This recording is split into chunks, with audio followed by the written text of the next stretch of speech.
বঢ়িয়া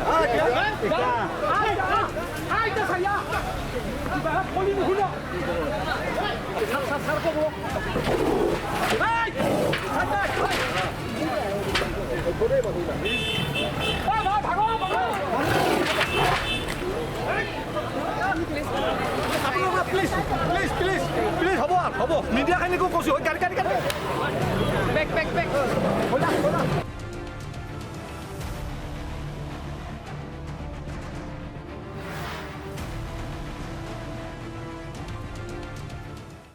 কপাটি বাগানত আজি 4-5 দিন ধৰি বাঘ এটা ওলাই আছিলে।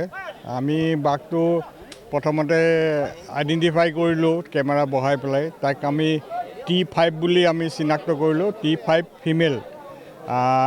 তাৰ পৰা আমি অনুমান কৰিলোঁ যে বাঘজনী বয়সস্থ বাঘ, তাই 14 বছৰ 15 বছৰ বয়সৰ হ'ব। সেইটো কাৰণে তাইৰ মানে দাঁতৰ ক্ষয় বা বিভিন্ন ধৰণৰ বেমাৰ আজাৰ হোৱাৰ কাৰণে তাই বাহিৰলৈ ওলাই আহি পেলাই অকল ছাগলী মাৰি আছে। মানে মেইন চিকাৰ কৰিব নোৱাৰা হ'ল তাহাঁতে, খাদ্যৰ কাৰণে যিটো চিকাৰ কৰিব লাগে পহু বা বেলেগ বেলেগ জীৱ জন্তু, সেইটো কৰিব নোৱাৰাৰ কাৰণেই তাই আহি ছাগলী মাৰিলে।